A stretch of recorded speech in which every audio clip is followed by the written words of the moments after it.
sore, salam sejahtera bagi kita semua. Perkenalkan, nama saya Putri Tariku dari program studi peternakan Universitas Sumatera Utara. Di sini saya akan sedikit menjelaskan tentang pakan. Pakan merupakan bahan-bahan hasil pertanian, perikanan, peternakan, dan hasil industri yang mengandung nutrisi dan layak dipergunakan sebagai pakan, baik yang diolah maupun belum diolah. Bahan pakan ternak sapi pada pokoknya dapat digolongkan menjadi 3, yaitu pakan hijauan, pakan penguat, dan pakan tambahan. Pakan hijauan adalah semua pakan yang berasal dari tanaman atau tumbuhan berupa daun-daunan, termasuk batang, ranting, dan bunga.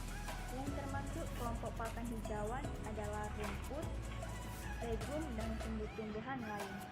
Hijauan memegang peranan yang sangat penting karena hijauan mengandung hampir semua zat yang diperlukan hewan ternak.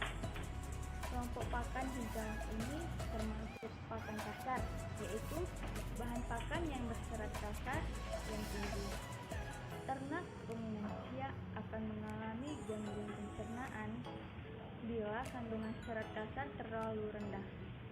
Pakan penguat adalah pakan yang berkonsentrasi tinggi dengan kadar serat kasar yang relatif rendah dan mudah dicerna. Bahan pakan penguat berupa bahan makanan yang berasal dari biji-bijian seperti jagung giling, menir, dedak, dan katul. Fungsi pakan penguat ini adalah meningkatkan dan memperkaya nilai gizi pada bahan pakan lain yang nilai gizinya rendah. Pakan tambahan bagi ternak sapi biasanya berupa vitamin, mineral, dan urea. Pakan tambahan dibutuhkan oleh sapi yang dipelihara secara intensif yang hidupnya berada di dalam kandang terus-menerus. Vitamin yang dibutuhkan ternak sapi adalah vitamin A dan vitamin D. Urea sebagai bahan pakan tambahan hanya bisa diberikan pada sapi dalam jumlah terbatas, yaitu 2% dari seluruh ransum yang diberikan. Jika terlalu banyak menyebabkan sapi keracunan. Silase merupakan awetan segar yang disimpan dalam silo atau sebuah tempat yang tertutup rapat dan kedap udara pada kondisi anaerob. Pada suasana anaerob tersebut akan mempercepat pertumbuhan bakteri anaerob untuk membentuk asam laktat. Bahan pakan yang diawetkan berupa tanaman hijauan, limbah industri pertanian, serta bahan pakan alami lainnya dengan kadar air pada tingkat tertentu. Pakan yang diawetkan tersebut difermentasi selama sekitar 3 minggu. Prosesnya seperti berikut. Cara membuat silase. Potong rumput hijau tersebut dengan ukuran 5-10 cm dengan menggunakan parang atau dengan menggunakan mesin chopper. Potongan rumput yang kecil tujuannya agar rumput yang dimasukkan dalam silo dalam keadaan rapat dan padat sehingga tidak ada ruang untuk oksigen dan air yang masuk. Campurkan bahan pakan tersebut hingga menjadi satu campuran. Bahan pakan ternak tersebut dimasukkan dalam silo dan sekaligus dipadatkan sehingga tidak ada rongga udara.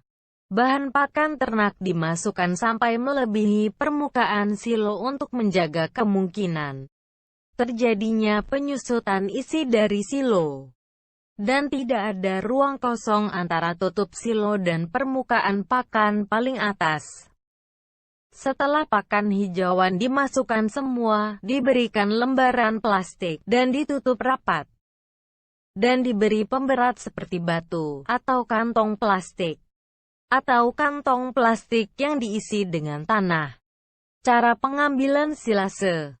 Sesudah 6-8 minggu proses ensilase telah selesai, dan silo dapat dibongkar. Selanjutnya diambil ensilasenya.